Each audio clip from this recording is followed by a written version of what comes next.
Hi, and welcome to Girl Gone Viral. If there's anyone who is a friend or mentor that I work with, when I tell people that they're calling me or that I just spoke to them or tell them about this person, the reaction is always like, wait, what? Latavia Woodward is one of the greatest people I've ever met. She is a tech founder, entrepreneur, but also Offset's business manager and mother. And I had the pleasure of getting to know Latabia while I was working at a startup that Offset was a shareholder in. And we became fast friends. This is a very special episode as Latavia and her team embark on the next phase of their journey for the first time, talking about their new music competition platform, Who's Got Next. As you listen to Latavia speak about her new platform that she's building, I want you to hear the decades of experience in the music industry and the tech industry she speaks from, and how each of the small features and design and phases that she speaks of are really attempts at solving issues and broader problems within the music industry using technology, especially around musicians, fairness, and equity. I also want you to hear how superstars like Offset from Migos think about the ways in which they build legacy and work with tech companies and how they navigate the world, how they take ownership over making the industry that they're in a better place for the artists who want to be like them, and not trying to destroy their competition or destroying a tiny startup that comes behind them by acquiring them or crushing them with anti-competitive behavior like some of the large tech companies. For a lot of my listeners, this is new. The other big issue you'll hear highlighted in this episode is what happens when businesses and industries try to scale too much too fast, and how this ends up limiting an artist's creativity, and how social media platforms are not built to foster a unique and sacred fan-to-artist relationship that can sustain over time. And this is why we need new players in the space. The episode really gives you an idea of what a conversation looks like between myself and Latavia on the regular, but also inside of an entrepreneur's mindset, a new type of entrepreneur, one that has had major success managing the business for one of the biggest superstars in the world while working in tech. I hope you listen to this episode and hear the thought process and questions Latavia asks herself and how she thinks about growing a business from the ground up. Enjoy. Hi. Welcome. I'm very, very excited to have you. Will you tell me your official title? I am Offset's business manager. I actually co-manage him with Damian Smith now. So Damian is his music manager. So I dabble in both, but I'm officially his business manager. Okay. And what's the role of a business manager versus a music manager? Well, the first thing I would say is that the business manager role is one where you're really handling finances. That's really what you're in charge of. So you are responsible for budgeting and planning, tax planning, deal flow, lots of deal flow, reviews of proposals and such. So when I came onto Offset's team, he really wanted me to come in and help him with understanding his financials as it related to his deal. But as we got further into the relationship in his music business, we realized that he needed ongoing help. He just had some questions in the beginning. And then we went from having questions answered to, oh crap, there's a lot that needs to happen that's not happening on a regular basis. So a business manager is traditionally focused on bookkeeping, budgeting, tax planning, and deal flow management. But for music artists, it's not uncommon for someone to have multiple roles at once. So your music manager takes on the role of doing everything for you. They can simply be the person that's arranging for you to get a studio, and they can also be the same person that's helping you to surprise your wife with a gift. So it is very flexible. It's a flexible role. It's one where you have to be a go-getter You can't wait for somebody to ask you to do something. You got to anticipate what's going to happen and prepare for it, plan, and get things done. You have to make the impossible happen a lot of times. An artist wants to be in another city. There are no commercial flights available in first class specifically, and you have to move him and 5 people in less than 24 hours. But you find a way to get it done. So in addition to my responsibilities in helping him with his financial goals, I'm also responsible with helping him figure out deals that come across my desk. And I also help with his day-to-day. So my role is a little bit different in that I share pieces of roles with other people that's on his team. But as his career grew, I realized that I needed to have some help. So we brought on Damian Smith, who is his actual music manager on a day-to-day basis. So, and I love him. You have a background in tech. Bring me back to your childhood, how you grew up, and give me your 3-minute or so elevator pitch. And I'd love for you to focus on a lot of the messaging that you heard growing up. Well, I grew up in a small town. I grew up in Greenville, North Carolina. I was born in Tarboro, an even smaller town. And I got introduced to computers in the 6th grade. And I was so fascinated by this new technology that I decided in 6th grade that whatever career I was going to have after high school, after college, was going to be something dealing with technology. And that's exactly what I did. My parents didn't go to college, but were adamant that I was going to. So what I heard at home was, you can set your mind to do anything that you want, and as long as you work towards it, you're going to be successful. And fortunately for me, that has been true. I've had a great career in technology. I moved to Atlanta the day after I graduated from college because I had a job waiting for me already. It was during the tech bubble, and technology jobs were abundant. You could ask for the salary that you wanted with little to no experience. It was a time where a lot of startups were coming on board and becoming typical, if you will. So I had the good fortune. I worked for a company for about a year that was pretty established. I was actually troubleshooting Unix boxes for car mechanics. It was an interesting job, but it taught me customer service early on in my career, which gave me a perspective that I'm able to use today. So anything that is being built, you need to think about the end user in mind. How can they effectively be able to either do something or use this technology as simply as possible to be able to get done what they need to get done?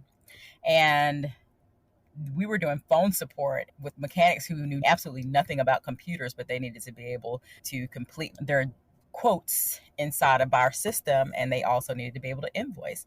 And so walking them through troubleshooting was a tedious and very humbling job, if you will.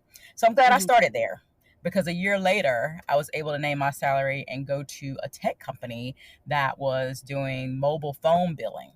And in so doing, I was employee 104. And so again, I had to do whatever the job was that needed to be done. So I got a chance to work with projects that extended into Sao Paulo, Brazil. Nextel International was a huge customer of ours. AT&T Caribbean was a customer of ours. So I was able to, early on in my career, be able to have vast experience through project management, development, quality assurance, and working on teams.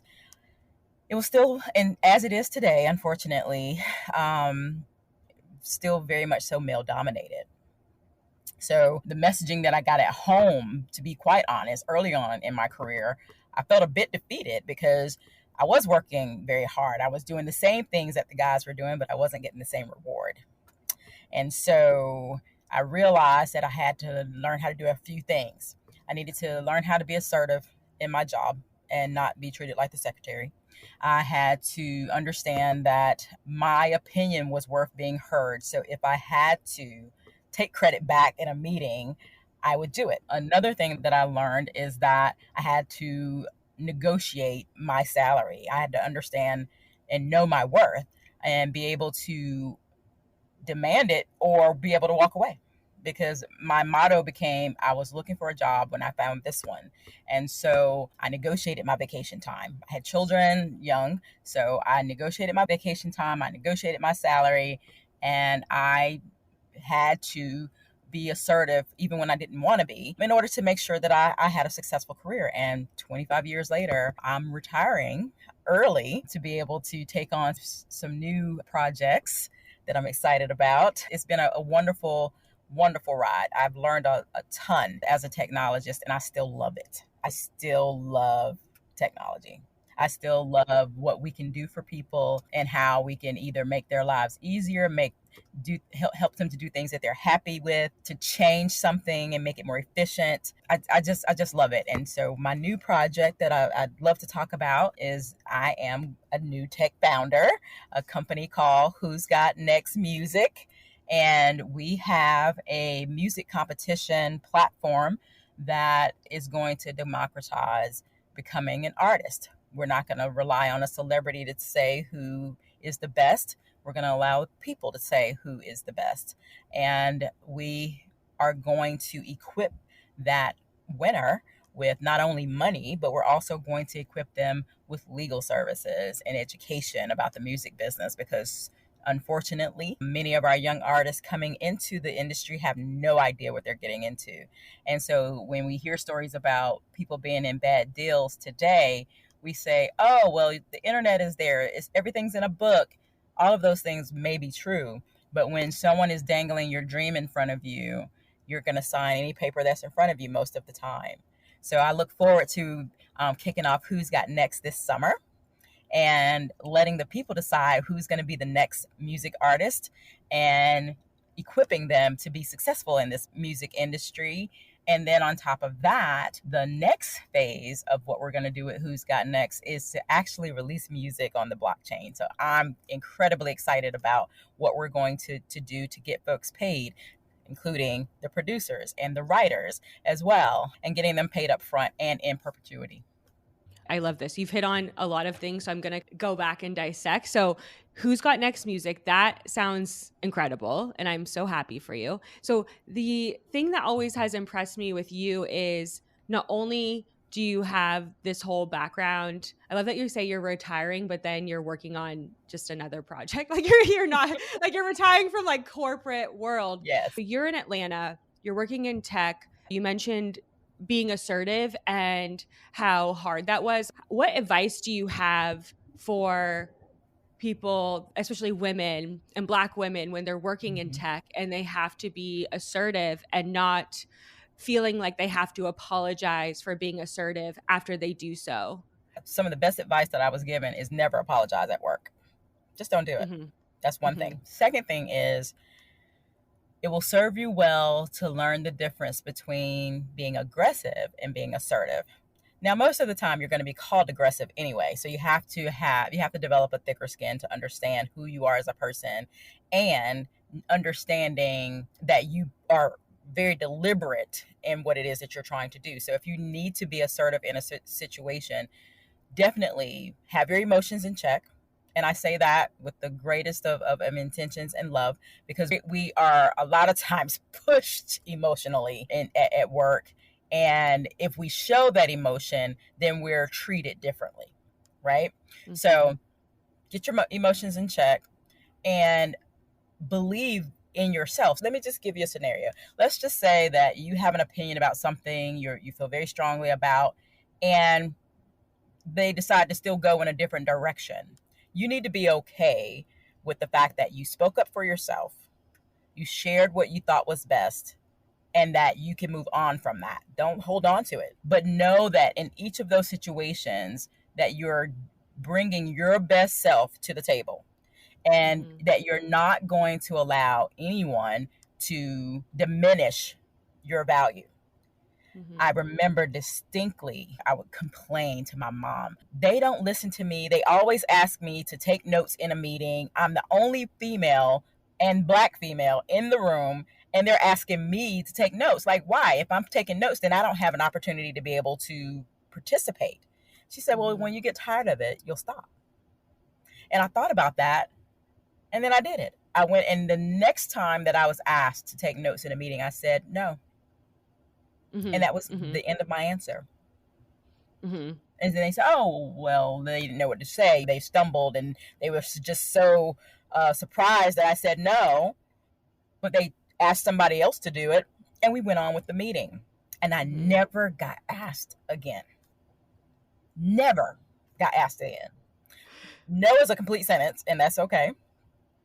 And if you feel like you want to explain your answer, be very, very clear about your response. Had I added anything to that, I may have said that I want to make sure that I'm able to contribute to the conversation. So therefore, I can't take notes and do that at the same time. Right. But I was nervous and I was scared. And so I just said no and let that be it. And just kind of let the pause be there. You're like, I mean, it's better than the advice I got. I remember getting advice from one of the senior level at Google, and he was like, people like you who are good at so many different things, you're going to end up having to do everything. And so he was like, don't be good at the things that you hate doing. Stop crushing it on all the things that you hate doing and start crushing the things you love doing. And no one's going to ask you to do the things you hate doing anymore. I don't recommend this, but like, that was the advice that I got. Mm-hmm. What are some of the early pitfalls that are easy for artists to fall into? You mentioned a few there in your answer, but just posing that question as far as, is there an example of that had happened where you learned a ton? Oh yeah, plenty of pitfalls. If you don't know how to manage money, when you don't have any, when you have just a little bit of money, you're not going to know how to manage money when you have a lot of money. So one of the things that I would say in terms of advice is learn about money, because you don't even want to turn that responsibility over to someone else completely where you don't know what's happening, because you're still going to be accountable for it. So hiring an accounting firm or financial manager, all those things is important, but you still need to understand how money works. Make sure that before you sign anything, that you have a lawyer present. You just make sure that you are protecting yourself at every route, at every turn. Have an entertainment attorney available to you. You even need to have a civil attorney that's available to you, because the one thing about it is if you make a lot of money, people are going to find ways to sue you. Things that would be, you'd be just surprised that would say that you did. Whether you did it or not is unimportant. It's about what you can prove. So you may want to, make sure that you have a good legal team that you can lean on, a good financial team that you trust. And the only way you're going to trust them is if you understand what they're doing. So make sure that you learn about money and you sign your own checks, as Oprah would say. Another thing I would say is remember why you're doing what you're doing. If you're not passionate about it, it's going to come out in your music. So make sure that it's not about what someone is telling you the direction of your music should be. Don't lose yourself. Don't lose your creativity. They chose you because you were already talented and they saw something in you. Let them grow that's within you versus changing you into something that is a marketable commodity for them. Because at the end of your career, you still have to carry on. So you want to make sure it's a career that you create on your terms and not on someone else's. Don't sign 360 deals. They're never, ever a good idea. Just don't do it. Build your fan base by understanding who your fans are and delivering consistently to them. I know that as you get bigger, you get even more particular, if you will, about the music that you put out, because you want to be just as good as you were the last time. But I'll encourage you to say you have to just keep putting it out. Like, trust your fan base. If they don't like something, then put something else out. But you definitely want to keep doing what it is that you were originally doing in the first place, because they followed you because you are talented. Keep giving them the best of you. You're going to be introduced to things and people that you never would have had access to before. Don't be completely accessible. Just don't do that to yourself, because it's hard to maintain that level. It's okay to delay meetings and decide who you want to meet with and find out a little bit about people before you decide to just allow them into your space. Protect your peace. Protect your peace. You've got to protect your peace. There's obviously a lot of pressure for artists to share their personal lives, almost oversharing. Mm-hmm. What advice do you give on that, like you just mentioned, like not being accessible in social media, Mm-hmm. the Shade Room or Hollywood Unlocked? What advice do you have as far as what you share, what you don't share? Control your narrative. That's where your team is going to be really, really important for you. Most artists are not social media experts. They aren't. So have someone on your team that is. You create the content that you want to share. And you don't have to respond to content that you never actually shared, but that was taken from you.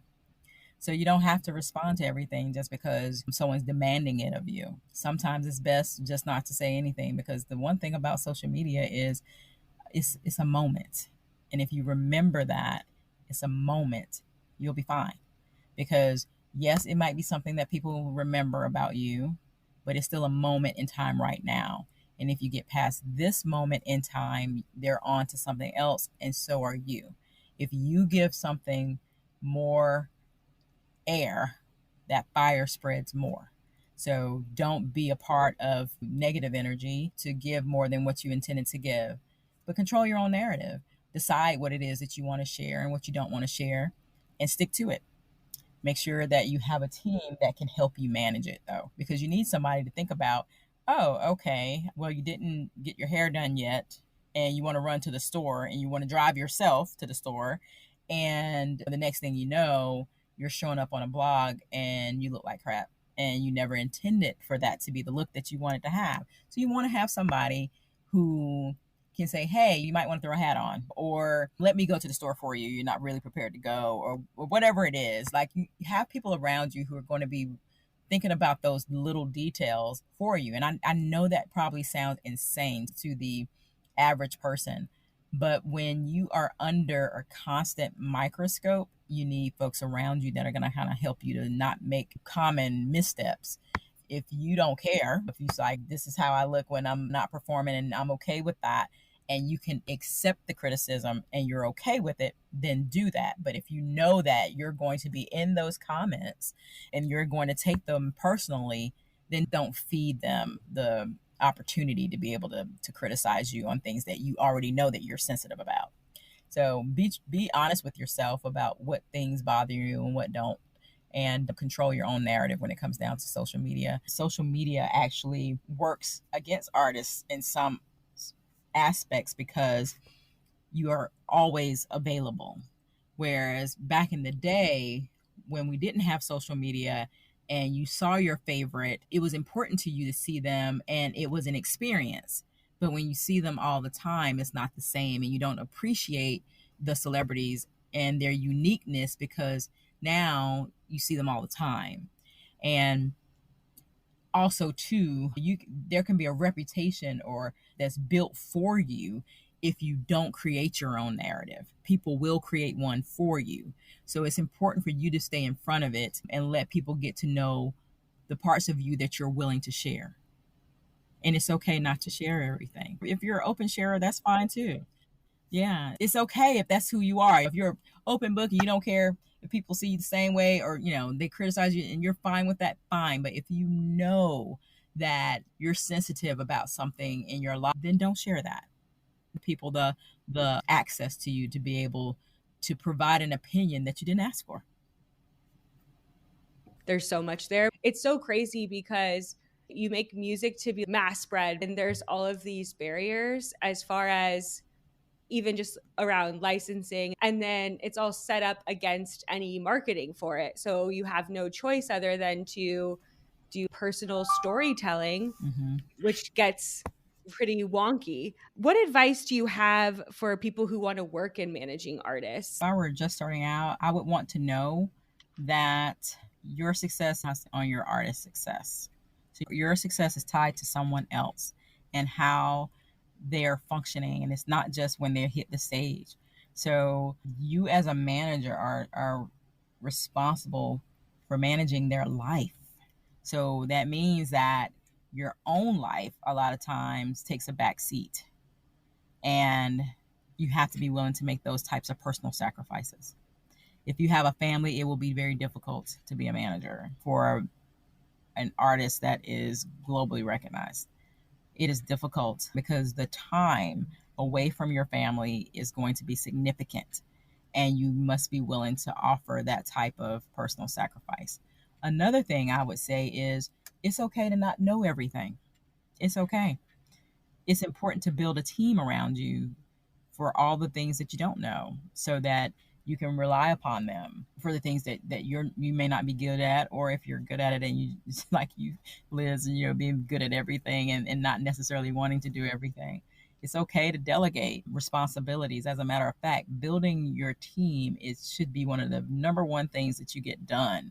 If you decide that you're going to be a manager, you need to understand who's going to be your marketing people, who are going to be your PR people, who are going to be your grooming people, who are going to be your logistics and travel people. Like you just need to have those folks that you'll be able to consistently call upon to be able to get things done, not hang around. Not someone that's just looking for a come up themselves, that they want to be an artist, so they want to be around the artist.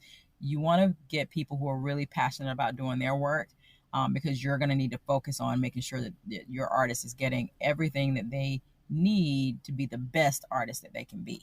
Who are those people for you that you're like, I depend on Dina LaPolt and her team. That's our legal team. Consistently, I lean on our agency, UTA. I lean on my co-manager, Damian Smith from Full Stop Management. I rely on his assistants. He's gone through quite a few, but I rely on them because if I'm not reaching him right away, I'm able to reach the assistant to be able to say, hey, these are the things that have to get done and in this time frame, and be able to manage that through him. Our travel agency is a key partner of ours for moving him and our team. Then I have my own personal people. I have to be able to level set too. I'm happily married. And so my husband, I actually, have an opportunity to be able to debrief and be able to share some frustrations and some joys with him about what's happening in this business, because I also have to stay grounded, right? Being around a whole bunch of superstars and their peers and millionaires and billionaires and things like that, you don't want to lose yourself either. So managers need to make sure they stay grounded too. Many times I've seen where managers think that they're the artist too. I'm not that way, and so I wouldn't change that part about me either. Standing in the background is quite okay for me, but it's important to surround yourself with people who can do various jobs and get things done. So I want to just bring up, we went to Brilliant Minds together. Mm-hmm. Offset spoke. So for people who don't know, Brilliant Minds is Daniel Ek's foundation, and every year in Stockholm. Talk to me about that experience. We saw for the levels of crazy, just even to get to this space, from the announcement to one of the things that you and I really talked about was Offset has a limited amount of time. He cannot meet with everybody. We're only there for 3 days. And we want him to meet as many people as he can in the safest environment that he can. So what we did was we set up a brunch. Yes. Where people were invited, and then that was his space to talk business and do the thing because the time was so limited. Right. Tell me about going into something like that and your headspace and what that was like. Yeah, let me tell you, it was surreal, to be honest, because the level of access that he had was incredible. And then to have, when he talked to these investors and these innovators, to find that they had things in common that you just wouldn't expect was incredible to watch. Mm-hmm. Because a lot of times, especially on the tech side, the human factor is not the first thing you talk about or think about, and just relating on the most basic levels is not done.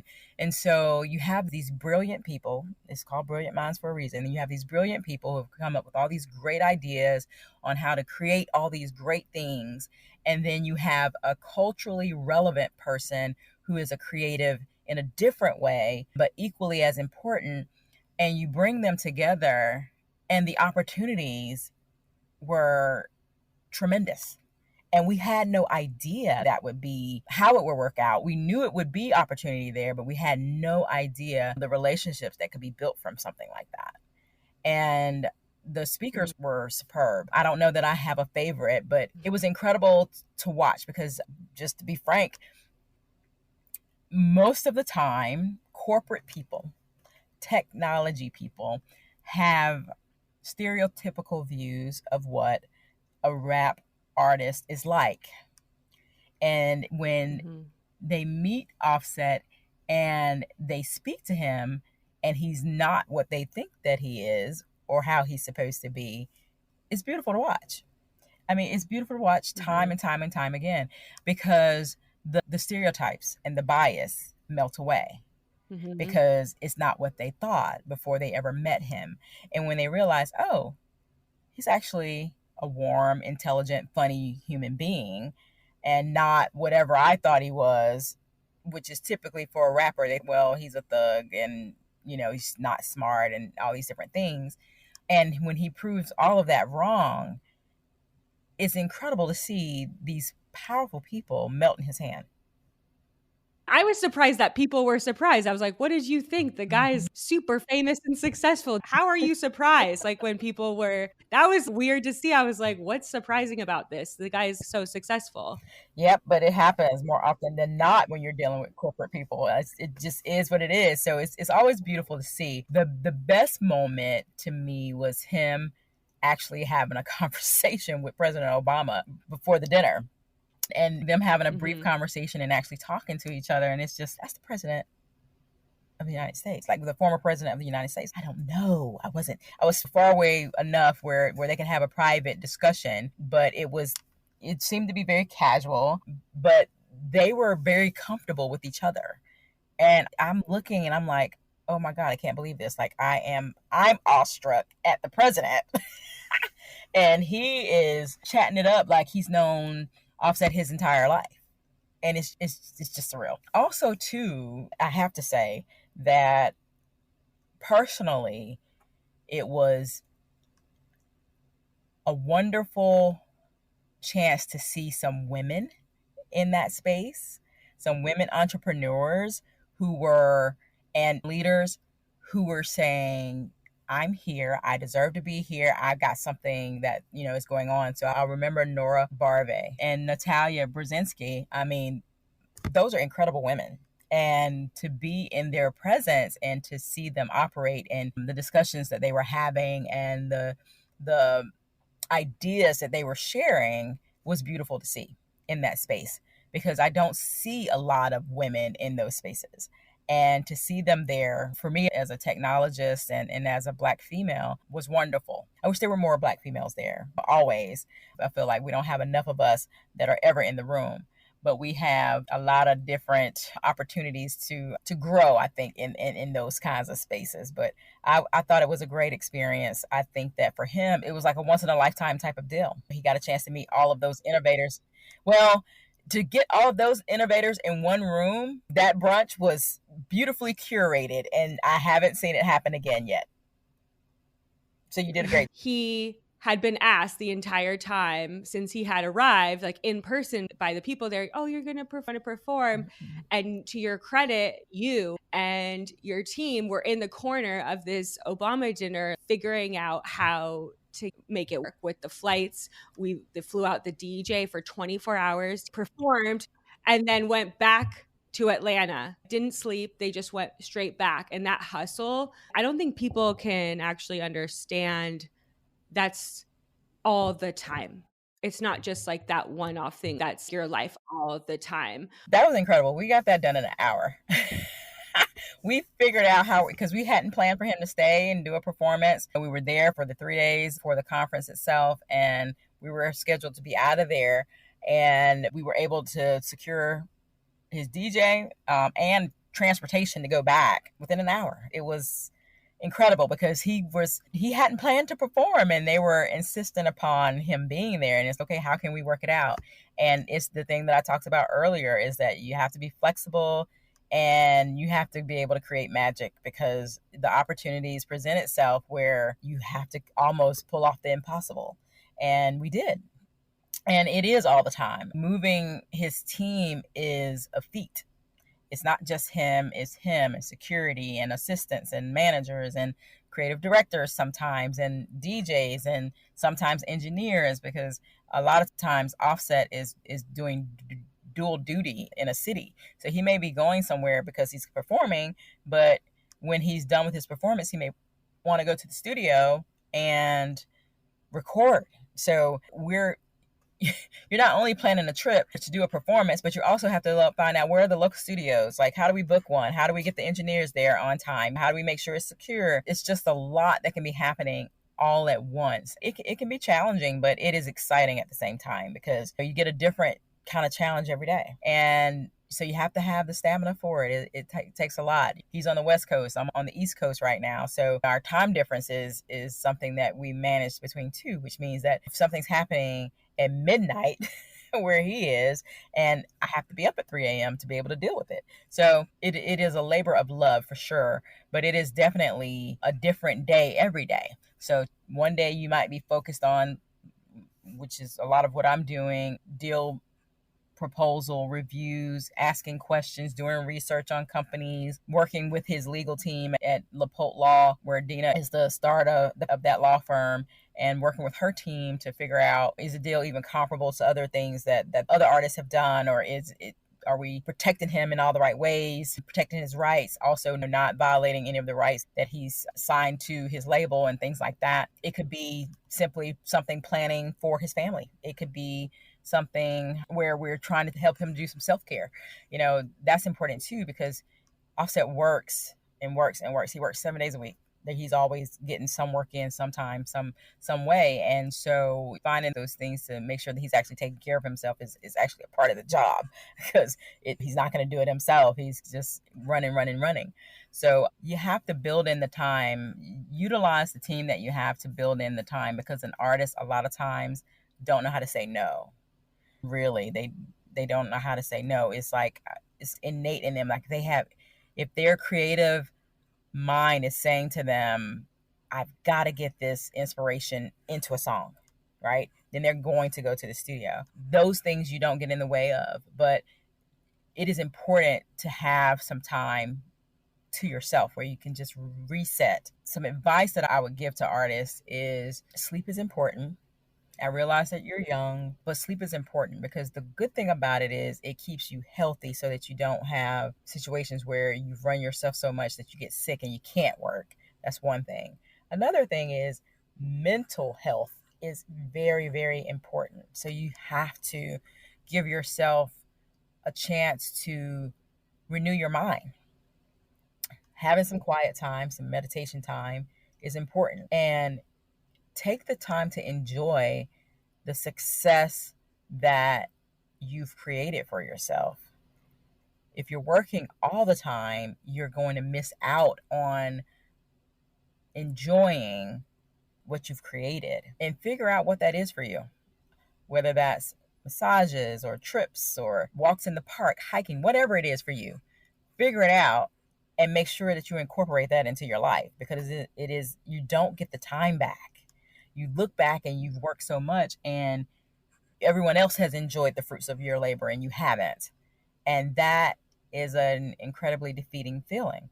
So make sure that you are smelling the roses as you're going along. Another thing that I would say is stay grounded. Surround yourself with people who will help you to stay grounded. It is so easy to lose yourself in this industry and become who you think other people expect you to be versus who you are. So it is important for you to surround yourself with people who are going to check you on your craft. Who are you? What are you doing? This is not you. And be able to really reel you back in if you start steering away from who you are. Not to, have a whole bunch of leeches around you, because you have to be careful of that too. But you definitely connect it to your family or your friends or whomever it is that you've known all your life.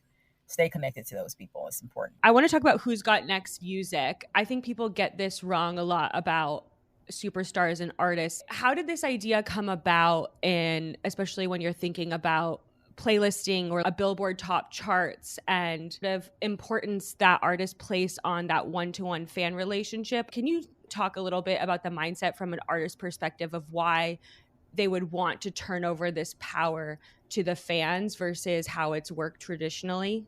Oh, definitely. Let me explain how I got here and why this project even came about. The deals are pretty typical.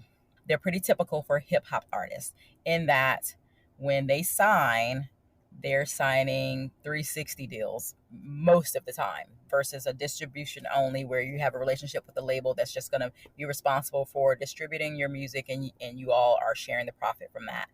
Or a publishing deal where someone's going to be responsible for collecting your royalties for a fee. So most of them are getting 360, which means exactly what it sounds like. Every part of you that is performing or earning, they're also earning. And so you give up some of your creativity because now you have to have permission in order to do things that you may want to do.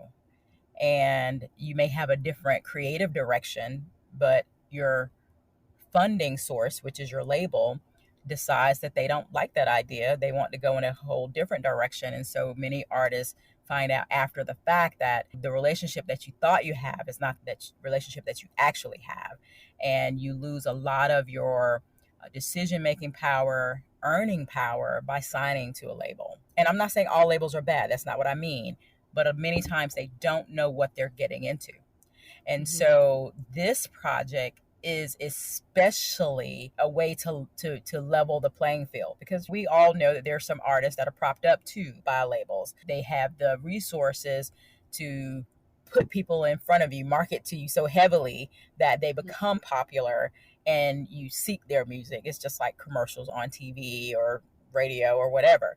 So this way, we're going to let the people who are going to buy the tickets, they're going to buy the merch, who are going to travel, who are going to watch the Instagram stories or the TikTok stories and show up to pop-ups and things like that really are going to engage with someone that they're interested in because the music brought them together.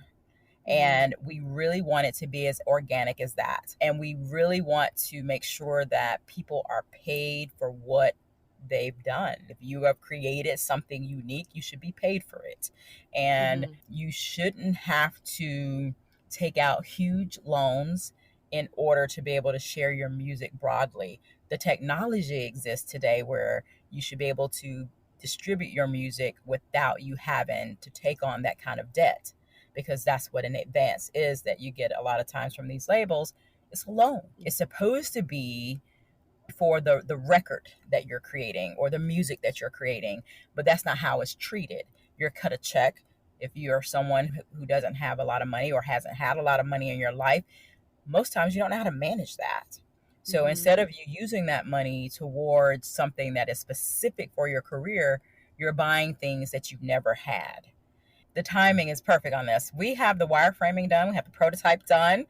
And I have my development team ready to go. If we can get it done in 4.5 months, it will be both. We want to have a web application that is feature rich but accessible to people while they're at work, because you'll be able to create playlists of the artists who are competing during the period of the listening sessions before voting starts. So we want to have a way that people can actually do that and not actually have to be on their phone or have their phone being used. So that's one way that we're going to do it. With the mobile application, is what you would expect in both iOS and on the Android. We would allow you to be able to download the app and sign up as either a contestant or a judge.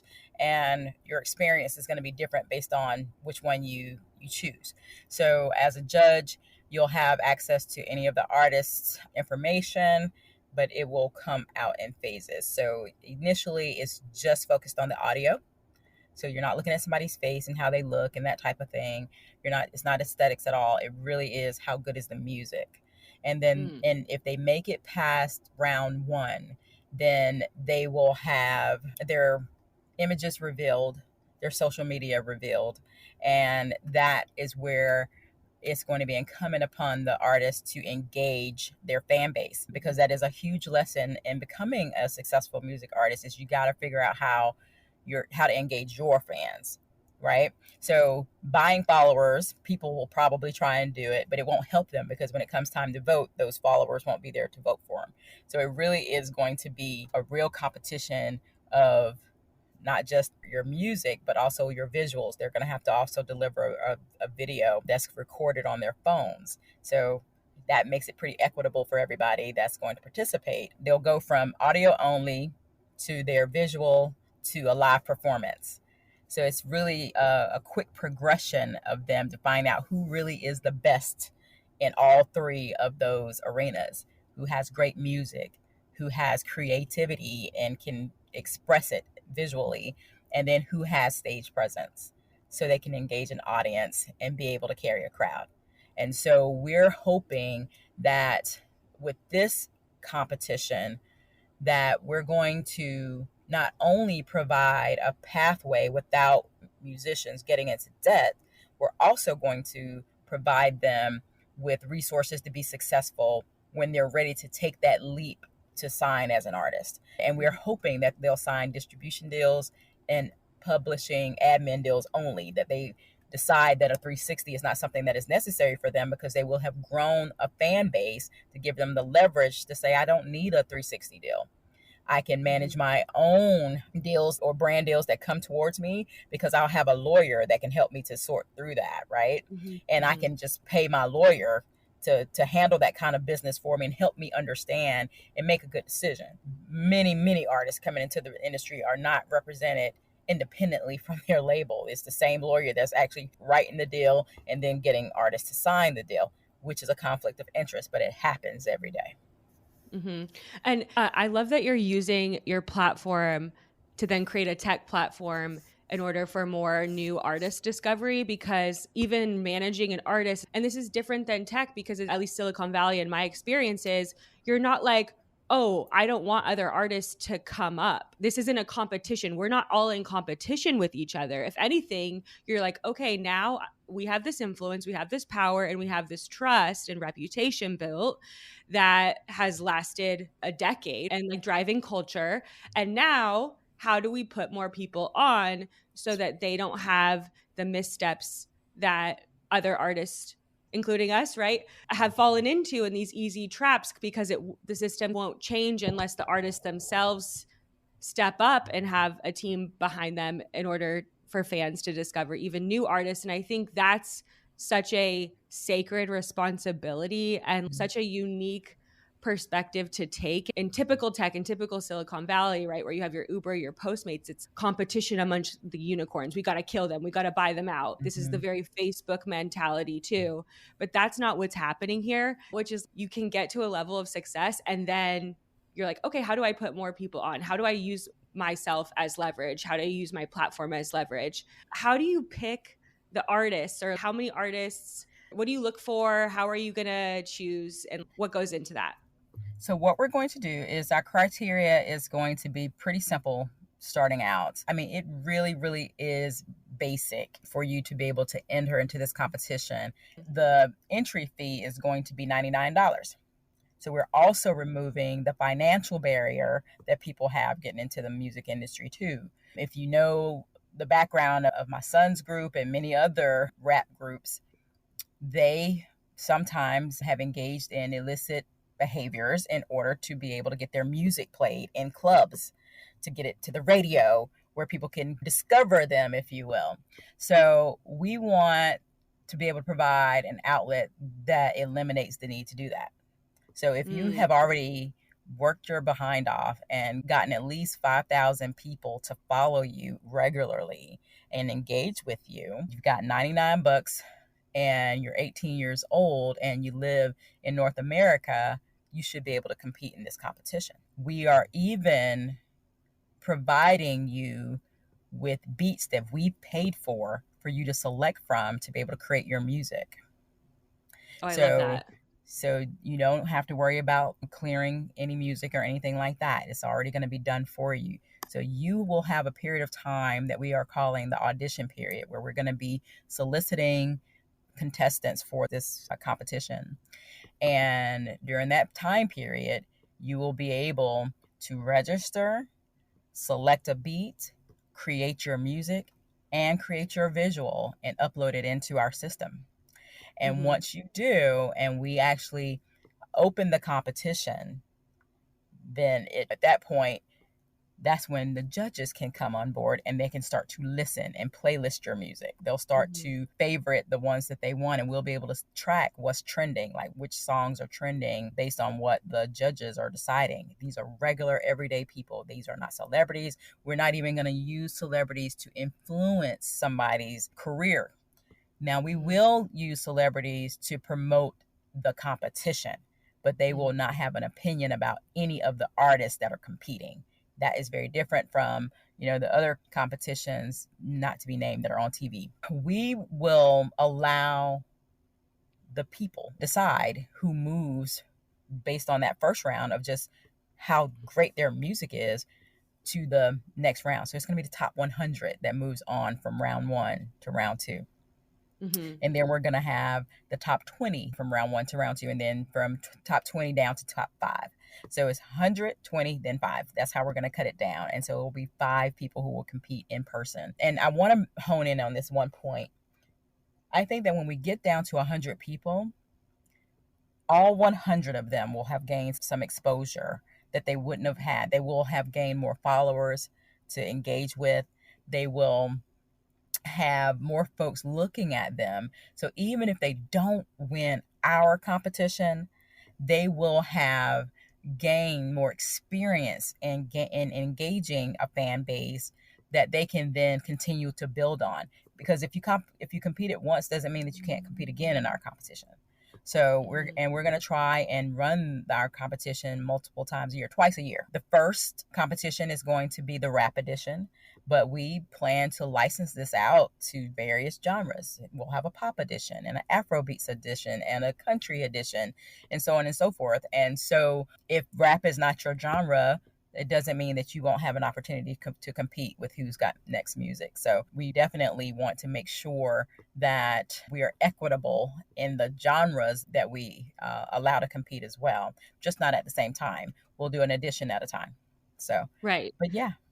I mean, that feels even just like an accolade in itself as far as the opportunity you're creating for an artist, like through the journey. It's the same thing as being on the Forbes 30 under 30 list. It's, I got chosen to be a part of this competition by a bunch of the biggest music heads, right? And then throughout that process, because that's like the trust barometer, where on social, just building trust in general is so hard in itself. But it's almost, okay, you know what you're going to get. You know that if you see an artist who's a part of this program, they have to have it even a little bit. If people are looking on socials, okay, I can trust to follow this artist because they're putting in the work and they get the cosign. I've known you for 3 years now. This didn't just pop up overnight. This is something you've been talking about ever since I've known you, and at least the dynamics of having fans vote. How has it been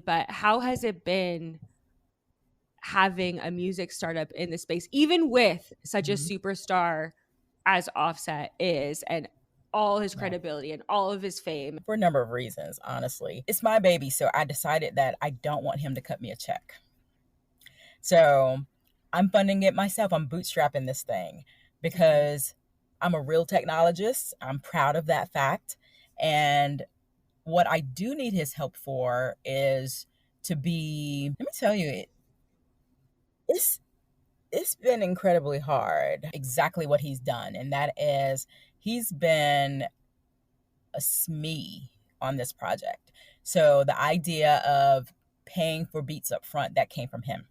He was like, that is something that's a hurdle that we can remove from artists. He also helped me to come down on my price, because what I thought was a reasonable price or for new artists to get started, he was like, no, it needs to be cheaper than that. He was like, that's still expensive for that person that's really hungry for it, who may not have the support at home to do this. So he had me to bring it down some more. So he's been a great counsel from the side of a musician, right? And what those challenges are in being a creative when it comes down to the music side of it. For me, I was always worried about the technology. But what I found is that in the US, it is very expensive to develop a product. And the funding options are vast, but still hard to acquire. So it's important to me that I fund it myself and that I keep control of the technology that I'm building. So I chose not to do a fundraise because when I realized that if I do it in a traditional way with a venture firm, I'd have to give up more control than I'm willing to give up. That was one. It feels like the venture firm almost is synonymous of the record label That's right. experience Yep. you've had. Okay. Yep. Where Exactly. you're giving up all your control. Exactly. I'll give Right. you this money so that you can create this dream product that you want to make, and you get to have the pride of making a difference in the world, but you don't own it, or you won't own the majority of it. And I'm not willing to give that up. So that's why it's taking me 3 years. The second thing is, if I decide to do a crowdfunding raise, to me, I could give up a small percentage and probably get some decent money that way. And I really want a team, a core team that's going to truly understand what it is that we're trying to get accomplished, and not someone who's thinking, okay, I kind of want to ride your coattail because I think I'm going to make some money, but really be all in on it. I really want folks who really care, honestly, about musicians, about equity, about fairness in this music space, because those are things that I think that people conceptually say they agree with, but then they're not brave enough to do anything about it in their actual career. Even when they're in a position to make a huge difference, they have a boss to answer to. And so they're not willing to put themselves in a position where they might lose their job. I understand that. People have a livelihood that they're trying to maintain. I get it. But if we could just have a few more brave souls, I think it can make a tremendous difference. And so I'm not willing to give up the ownership of my company. If I decide I want to sell it downstream, that's one thing. But in the beginning, I want to make sure that we're delivering on the mission. And that is, we are going to provide a democratic artist selection process with artists not having to go into debt in order to become the superstars that they already are, that just haven't been discovered yet. If anyone can do a startup, it's you. From a tangible example about how different artists get propped up is the meme network that I ran for Instagram, right? Record labels that paid for those slots. And what that was, we would overlay memes with different songs by artists, and we didn't have a choice of who those artists were. We had instances where I meet a manager and then they have to go to the label and say, activate my artist on this meme network. Because if that artist in that artist camp wasn't fighting to get even just like the social distribution, which is not paid on at all, it's just all marketing at that point, right, there's still a fight down to that part of it. So I can only imagine, whether it's billboards and playlists and dealing with Spotify and Apple Music and all of the different platforms, what the management teams have to go through. Oh, you have to wine and dine, a kind of tap dance. It's all about relationships, honestly. Do you remember when we talked about, and I don't want to call out a particular artist because relationships, but there was an artist whose team bought so many spots on the Spotify playlist that their hip hop song ended up on a gospel playlist. And it was like, the feedback was quick and fierce. And of course they removed it, right? But it was one of those things where, oops, we didn't mean to apply broad stroke this broadly. And they missed something, and they changed their policy then on. So there is an actual process with playlisting, but these labels do pay, and they pay a lot as a part of, quote, the marketing budget, to get their artists at the top of these major playlists to be heard, because of course that streaming revenue goes to the label and they distribute to the artist. That's very, very lucrative for them. It's important for them to have those and maintain those relationships, because any money that they put in, they're going to get it back so much more than what they put in. The artist, not so much. But so that is, one of the reasons why the future of Who's Got Next music is actually selling this music on the blockchain. Because what happens is, with these smart contracts, you can go ahead and decide what your splits are going to be up front with that artist, the producer, even down to the engineers and the songwriters.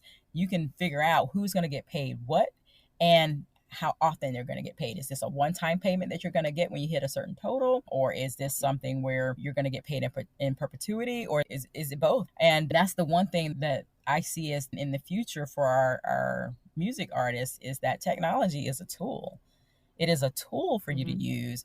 And it is important for you to understand the tools that are at your disposal. Web3 is Mm-hmm. huge. People are all over the place about, is it necessary? It doesn't matter. It's coming, right? It is the next iteration of our internet. And the average person, especially, unfortunately, underserved communities like my own, they have no idea what that means. We're so behind in terms of access and knowledge of how technology is created, how to create it, not just be a consumer of it, that we don't understand a lot of times when new things happen. So you look at this crypto space, it's still white and male, pretty much. Mm-hmm. So how do we penetrate that? I think that there's quite an opportunity to be able to bring crypto to the masses by simplifying how the technology works, number one. And then two, the lingo is not cool. It's not cool at all. So we need to make it culturally relevant.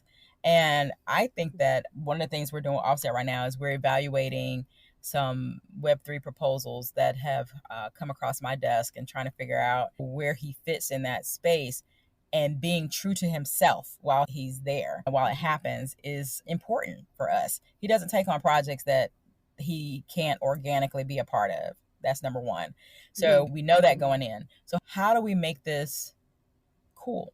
Like, how do we make this so that not only is he dealing with people that are his peers or other millionaires, but how do we deal with his fans? Like, how do we make this that it is adaptable to his fans, who range from a 14-year-old to a 54-year-old, which is wild to me. It's a huge range and different socioeconomic classes, right? So how do we adopt something that will bring everyone along? So we're evaluating and figuring that out right now. It is incredible to think about the tools that are available to artists that will give them the opportunity to be as big as they're willing to work to be. And as long as they are using things like insights on their social media platforms, when they get enough followers to be able to utilize those tools effectively and understanding what those things mean, they'll understand their fan base and they'll be able to serve their fan base with what their fan base is asking for. And they'll be able to adjust because, like you said, Seth's been in this game now 7 to 10 years. So you have to be flexible. You have to adjust and your fan base grows with you. So that 14-year-old in 10 years is going to be 24. So do they want to hear the same things? And if, they don't, are you in tune with what those things are? Using technology to your advantage will allow you to know those answers. You'll know how your fan base is evolving and adjusting, and you'll know what things you have in common. And as your interests grow and change, you get new fans, and you have to, be aware of those types of things in order to have longevity. So I'm still always hopeful about what technology can do for people. I just want to make sure that the tools that we're creating are equitable tools. And that's what we're going to do with Who's Got Next, is we're going to make that an equitable tool. I agree 100%. Idea that the technology would just be so good that the artists are just going to sacrifice their relationship with their fans in order to use it is the most delusional part of what I've seen of Web3. That's one thing. The other is what smart contracts are is essentially a snippet of code that tell the computer what to do, such as royalties. That's what you would work with a smart contract developer to develop that contract. And then that contract is typically open source so that other artists can build their own projects. Then it becomes about the power the artist has in the relationship that they have with their fan base. Yeah. Everything then protecting that relationship, because open source, it's like, well, we could have 100 of these platforms, but it really is going to be about the talent and the artist. It isn't about the tech at all, so much as the tech. I've been tracking all of the fan reactions every time an artist on Twitter says that they're getting into NFTs. And Water and Music did a study, and it was pretty analogous to what I've seen, which is about an 80% negative sentiment when musicians or big superstars say they're getting into NFTs. There's a lot of backlash. What I've seen, the first is when they change their profile photo to something NFT, whether it's a punk, a Bored Ape, big no-go. It happened with Tinashe, it happened with Vince Staples. It was like, no matter what the artist said, just to put it in context, if those artists work with a brand and got that negative backlash, they would never work with that brand ever, ever, ever again. And then the other is when artists start to say that they're going to do a blockchain or Web3 project. Fans start to get like, oh, wait, this is so inaccessible. It's so expensive. Why would you ever do this? Are you just doing a cash grab? Do you care about us? Right. What type of deal flow are you looking at? What has piqued your interest? How do you get your deal flow? We've talked almost a year and a half ago about all of this Web3 stuff. Where you're like, have you heard of this? I'm like, yeah, I'm trying to figure it out too. How have you been navigating? Well, I will say this, Offset being at the top of his game makes it such that we don't have to go out to seek deals. They still come to us. That is a blessing. But we also have a great relationship with his agency, UTA. There's some great folks over there that work really, really hard to present Offset with deals that match his interest. Because again, you've never seen him with his face on something that he wasn't really involved in. He'll turn down things that just doesn't suit him. Right. So they do a great job of sifting through things that don't suit him anyway and present him with things that he would be interested in. So we have that great relationship. And then, like I said, those things have just come across my desk. Specifically to Web3, though, we have a number of opportunities that we are evaluating. He, of course, is interested in doing his own collection of NFTs, not because it's the popular thing to do, but it is another way to be able to engage his fans in a way that he hasn't been comfortable before. The Discord is not attractive. I will say that. It is not attractive at all. But the good thing about it is, in listening to on some of them, is it is a space where you get to hear directly from your fans exactly what they think and what. But if you use this in a way where you are bringing them into your creative process sooner, then that may be something that your real fans are interested in. One of the things that we're trying to figure out and balance is how do we make this equitable for everyone, where there's utility for the person that's paying $100 versus the person that's paying $10,000. Like, how do we figure out the utility that is acceptable to all? And we haven't figured it all out yet. We're still evaluating. There are platform opportunities, there are NFT collection opportunities, but we're trying to figure out how do we bring everybody along with us? Because right now it's not cool. It's not easy. It's not even easy to talk about. And we're glad that some of the providers or platform marketplaces are realizing that they have to provide an easy option to be able to buy. So I'm glad that Coinbase is getting into the NFT space. I'm glad that Binance is going to have an NFT platform. I'm glad that they're doing that because they realize that this has got to be something that's accessible to all.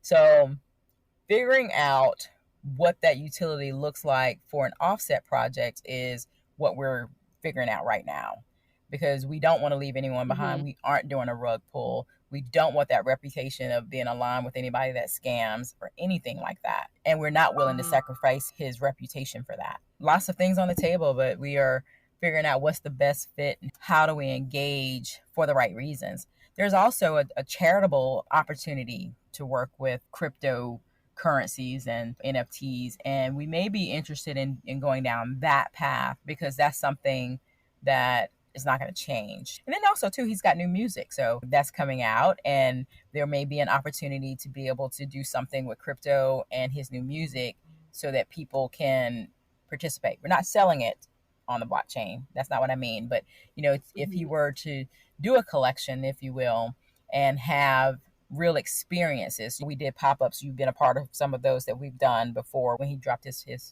first solo project. What if we were able to do similar things, but you know, your ticket to get in is your NFT, that type of thing. So we're trying to figure out what things would work and would work ongoing, where someone would want to hold on to their NFT and not try to use it to just cash out quickly because of, you know, and being attached to it to add value. So we know you'll get some of those people anyway, but we want to engage his 20-something million fans forever, like as long as we can. And so we're being very deliberate and thoughtful about how we're going to roll out his Web3 project. I love that. I want to also talk about brand deals is something celebrities have been doing since forever. We met when I was working at a startup, but Offset was actually an investor. This is just something from my personal experience that I've seen is startups will give equity or do brand deals with celebrities. And this is more before 2018 where they would do a brand endorsement deal with a celebrity and then they would raise capital off of that association with that celebrity. That's pretty typical in Silicon Valley. Like, oh, we have deals with X ball player, X superstar, fill in the blank. At what point did you realize we need to be investing back our money and not just doing the typical brand endorsement deals? We realized that utilizing Offset's celebrity could get him a quick check, and we realized that he needed long check. And it was one of those things where if you believe in this product or service, then how can you be actively engaged beyond, whatever ambassador deal that they're offering you? And that's been our approach with all of the things that he's invested in, is what exactly is the mutual benefit of it? Yes, there's money, right? That's one part of it, but how else can I elevate my brand from your brand? That was something that was important to us too, and it still is. So Genie's is a great example. We were presented that opportunity from his financial advisor at the time, and when we looked into it, it was like, that sounds very far off. Sounds very, very far off. But if that's where the future is going, Offset invests in this company, what exactly can he do that would not only help to grow his future investment in that company, but also to elevate his brand? So one of the things that we did is we leveraged Genie's for all of the music projects that he was working on, even on some of the charitable gigs that he was doing. So you saw Offset's Genie pretty frequently with new things that he had going on, which was giving them the exposure, and not just them being able to say, oh yes, Offset is an investor in this company. They actually saw the product as it was evolving, the first generation of Genie to where we are right now in the 3D version of Genie. And if you followed Offset, you've seen that progression. So he's actually an active part of the investments that he's put his money into. That's not always easy to see it in like it is for Genie's, but it is always a requirement of ours in that he gets to have some say. If I'm putting my money into this, I get to have some say. I have in some type of way, whether it's creatively or somehow leveraging his celebrity to be able to increase the value of the brand. So those things are important going in, is understanding what are the mutual benefits that we can get out of this thing. So. Mm-hmm. And how do you, when you first met Genie's, how do you go talk to the teams? Like, tell me about the role that you come in and what do you look for as far as the startup teams go and how you work together before they even get to meet Offset. I need to understand the product. What is it that you're trying to do? I need to understand your roadmap. If you come with some flimsy proposal, it goes in file 13, never to be resurrected again. So you actually do have to have your stuff together. We need to know, what are your projections? What are you basing that on? What's your experience? What's your future roadmap? How do you plan to get there? Who are the people that you're working with? Not just the people who've cut you a check, but who's actually doing the work and what's their experience? And of course, a lot of these tech startups are young people, and I've had over 20 years of corporate experience, so I know what business questions to ask. So I'm wanting to know, when things go bad, what are you going to do? What are your business continuity plans? How did you get this valuation? Is this inflated based on somebody just told you this, or did you go through a real process to figure out what your company is actually valued at? And how do you plan to increase the value? What specific things are you doing that is going to make your company more valuable? Who are your competitors, and what makes you different from them? What's your advantage over them? What is something that they have going on that you don't have going on, and how are you going to close that gap? Those are just some of the questions I'm thinking of off the top of my head, but it depends on the deal itself. With Genie's in particular, we needed to understand what was going to be the future use, because it wasn't something that people were doing already. Like, you had emojis, and Apple had something going on with the iPhones, but it wasn't something that was going to be integrated into corporate spaces.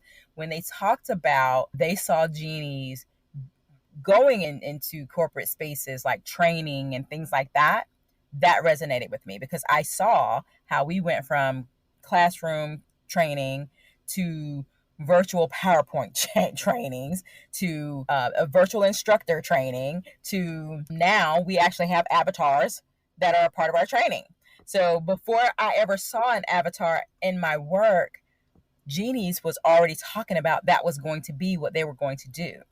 And so I needed to understand what was going to be the practical application beyond what was really a picture to me. And they had a roadmap that I could follow. They talked about how avatars would be used in gaming and could be used in things like telehealth and stuff like that. They had a number of ways that they felt like genies could apply in the future world, which is exactly where it is. Metaverse was not even a name that we were using then, but it is something that is exactly where they're going right now, is what they're doing right now. And I think about the actual founder too. It's always important to know who the people are that you're going to be doing business with and to know something about them, their personality. And Akash was someone who was very passionate about what it is that he wanted to do, but he also had a story. You think about being that nerdy kid. I was a nerdy kid, but I was actually a cool nerdy kid, but I digress. But you think about a traditional nerdy kid, we're very, very focused on our work and it's important to us and we can be passionate about it, which means that a lot of times we may miss out on some of the social cues that other people have. And so you think about this person that have so much to give, but in the real world, they don't exactly know how to do it. I think that the idea that Akash has of people having an opportunity to look and express themselves, I do believe that in talking with Akash and understanding where he wanted to go with this company, it resonated with us in that it was something that could grow with Offset's fan base. It was something that he could participate in and build his brand with at the same time. And they were looking at a long trajectory of success, not just something quick to get into and move on. Those are the types of things that we're looking for. We're looking at who the founder is. What is their passion? Why are they doing this? What do they hope to gain from it? Where do they want to be in 5 to 10 years? You know, what's the practicality of what they're doing? And of course, we look at the numbers and validate them. But it's a lot. It's a lot that you have to do. What do you think that these tech startups get wrong the most about working with artists? For example, one thing that I always see time and time again is like when the founders go straight to the artist, they think they can go around certain parties and they think that's going to benefit them in some way. What do you think? What have you seen? Have you been embraced? What is something that you see outside of Genies? Obviously, it sounds like they've been great partners, but like the ones who haven't been, we won't name names, but let me tell you, it is very frustrating. The disrespect, it's very frustrating because the artist is just that. They're not going to be the bad guy most of the time. They are happy-go-lucky. All the world is great. It's beautiful outside. And they're not looking at the details, the minutia of paperwork that is involved in dealing or evaluating deals, right? So when they go straight to the artist, it really is a waste of their time, honestly. It really is, because if they go straight to the artist has a team that's going to still have to evaluate whatever that is. And it can be incredibly frustrating when they try to push their way through something. And then you have to go back to the artist and you explain to them, oh, well, they left out this detail or they left out that detail. And this changes the artist's view. So it's very dangerous really for them, because if the artist loses trust in you, then they're not going to want to move forward with you. But it does happen. And I mean, I'm still a female, even in this space, right? And you're dealing with a whole bunch of still male founders, and that element is still there. You can't ignore it. And they rather deal with another man versus dealing with you. And when they realize that they have to deal with you, it can be an awkward situation. It really can. And you remember when I was talking about being assertive when you don't want to be, and those are times that you have to be. You have to be, because if you don't, you're not protecting your client.